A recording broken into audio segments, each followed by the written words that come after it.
Wow, what a week round 9 was. In terms of correct tipping, we did go 4 from 8, still pretty terrible. And for the games that we didn't get, they were red carpet performances, so yeah, terrible all around. I will say though, it was pretty good to see a bit of consistency out of the referees, consistently being terrible week after week. As for the games we got right, we got the Panthers, the Bulldogs, the Sharks, and the Storm. Panthers almost a perfect game. We had Cleary to score. His replacement scored instead, which was pretty nice. But yeah, other than that, not much to talk about. I don't really want to harp on the officiating. We all know how terrible it was. I do want to give a shout out to our boy Tom Hazelton though, who is turning into a try scoring machine. Since starting for the Sharkies, they got a pretty hectic match this week. It's number 1 versus number 2, the match of the round. Let's go ahead and take a look at what else round 10 has to offer. And kicking off round 10, we have the Dolphins hosting the Sea Eagles, this being played at Suncorp Stadium. In terms of changes to the squads, the Dolphins do welcome back a couple of guns. Kenny Bromwich, he's back on the bench with Kurt Donahue going to 18th man, and also Herbie Farnworth. For the Sea Eagles, they welcome back Ben Trbojevic. He's back in the second row. Bullymore does get the spot on the bench for Nathan Brown, who will be sitting out this week due to a hip flexor injury. They will also be without their veteran hooker Lachlan Croker, who will be sitting out this week due to a Category 1 HIA. So they've gone for Lawton to start at 9, and joining the bench is one of the young guns, Gordon Chan Kum Tong, for what I believe is his first match this season. I could be wrong. As for my pick in this match, such an interesting game because the Dolphins have gotten off to some pretty slow starts, and for Manly it's the opposite. They start off hot and end up fading.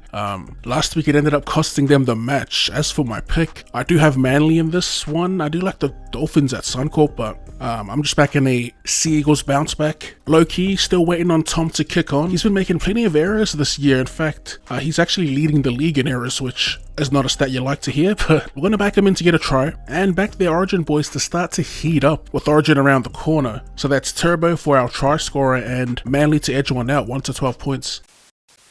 The first game for Friday, we have a banger between the Panthers and the Bulldogs, this being played at Bluebet Stadium. Looking at the ins and outs, the Panthers welcome back Nathan Cleary, who was rested last week due to the short turnaround. So that means, of course, Schneider heads back to reserve grade. And they also welcome back Paul Alamoti, who will be filling in for the suspended Isaac Tungle, who will be gone for 1 week. That's all for the starting side. On the bench, there's a bit of a shuffle with Liam Henry donning the 16 and Matt Eisenhuth dropping out of the side.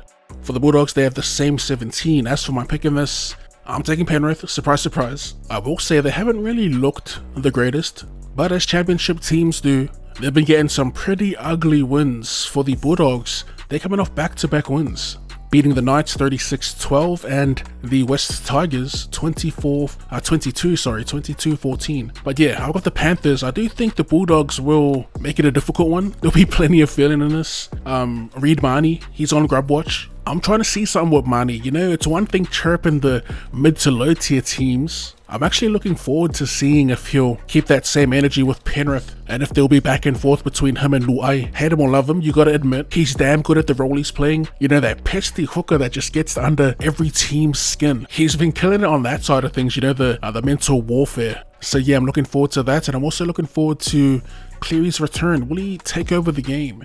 We're taking Penrith, 1 to 12 points. And we're going to go with former Bulldog, Paul Alamoti, to score against his replacement, essentially. He should be lining up with Bronson Sherry if he's playing on the right edge.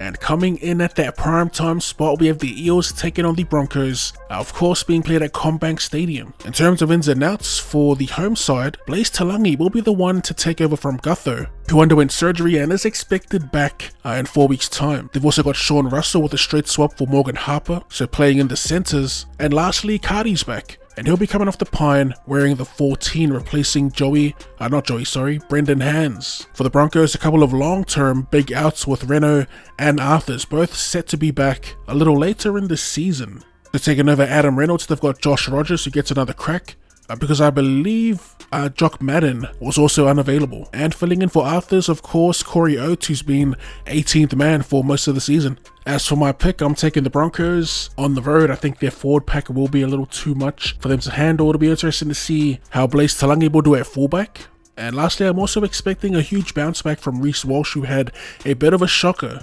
You know, he's a Rocks and Diamonds type of player who often delivers diamonds, but last week was one of those rocky weeks.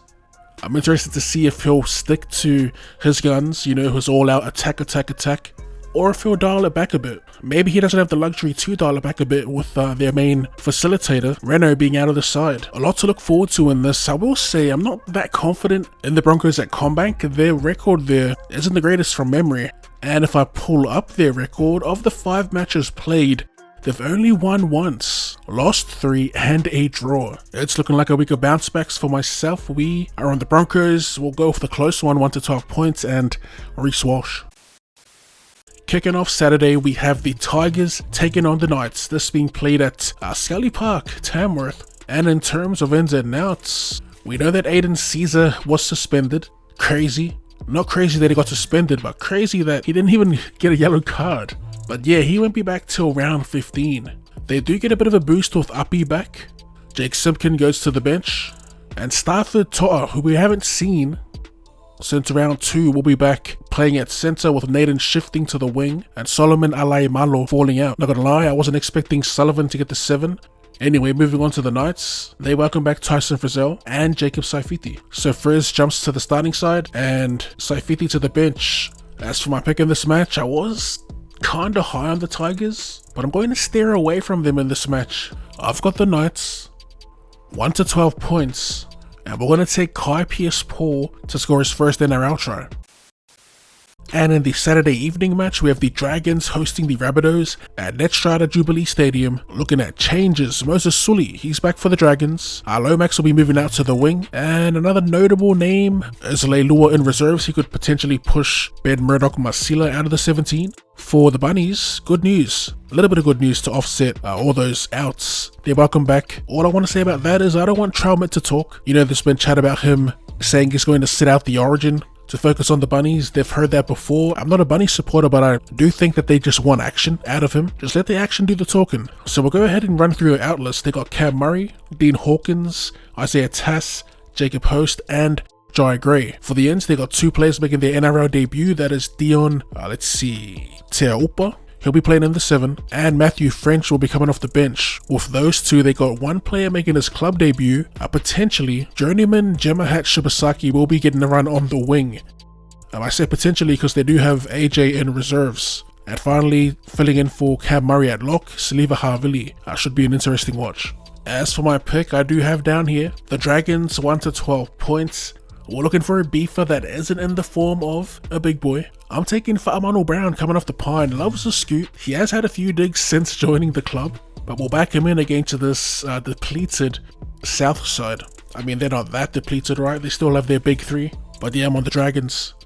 And Fa'amanu Brown.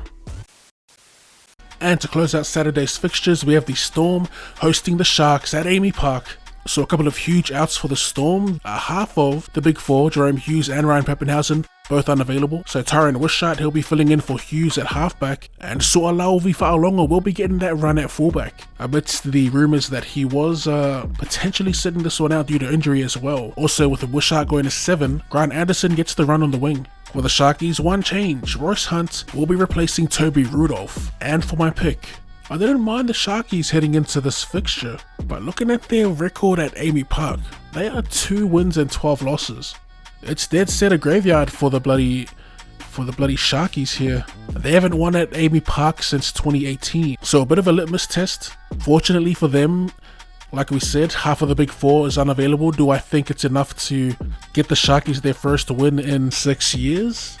I'm going to go ahead and say no.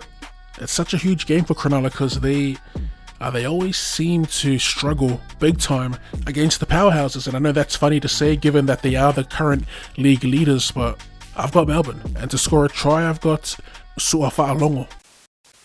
The 2 PM slot on Sunday, surprisingly, is the Roosters hosting the Warriors. In terms of ins and outs, starting with the home side here, we got Spencer Lee-Newell returning from suspension, Victor Radley, Jared Waria-Hargreaves, and Daniel Tupou. It's also a milestone game for the big boy, Waria-Hargreaves, playing his 300th. For the players dropping out, it's Junior Paunga, Setili Tupou-Nua, Egan Butcher, and Siwa Wong. For the Waz, Kurt Capewell, once again, will be out injured. I mean, it has not been a good stint so far for Kurt. So Mitch Barnett moves to the back row, Bunty R4 will be starting, and Jazz Tavanga will be jumping onto the bench. As for my pick, we're going to keep it short and sweet for this game. I was going to dub this the week of the bounce back, but unfortunately for the Warriors, I don't see them winning this game. The Roosters have looked pretty solid all around, to be honest, which is something we haven't said for quite some time. They've been solid in defense and their temperament in the grind has been pretty impressive. So yeah, I do think the Warriors will keep it tight, so we'll go Roosters 1-12. And whoever's opposite Dallin. So the returning Daniel Dupont might be safe, but we're going to go for a bit of value here and take the milestone man. In game 300, give us Jared Waerea-Hargreaves. And to close out the week, we have a Queensland derby between the Titans and Cowboys. This being played at Cbus Super Stadium. Plenty of changes here for the home side. Tanner Boyd out with a wrist injury. Hooker / prop Chris Randall will be playing in the 6. Verrills moves to dummy half, and Fotuaika returns from his medical suspension. Coming off the pine, they welcome back Keanu Kinney too. For the Cowboys, they got Chad Townsend making his way back for Jake Clifford. And I do see newly signed Braden Burns in reserves. They'll stick with Violaire for now, but he's definitely knocking on the door. As for my pick, honestly, it's a coin flip. Both teams won from their previous 5. More recently for the Titans, they got their first win against the Warriors, and they took it to the Storm in a, let's say, controversial loss. In terms of like current form, I'd say the Titans look better, so we're going to ride their momentum. Assuming they're the underdogs, we'll take them to get up at home. And for a try scorer, let's go with Big Dave Fifita. And that's going to do us for round 10's tips and predictions as per. If you have any tips and predictions of your own, let us know in the comment section down below, as well as try scorers. And as always, if you did enjoy that, be sure to find and share that like button. Thanks for tuning in, and I'll see you later.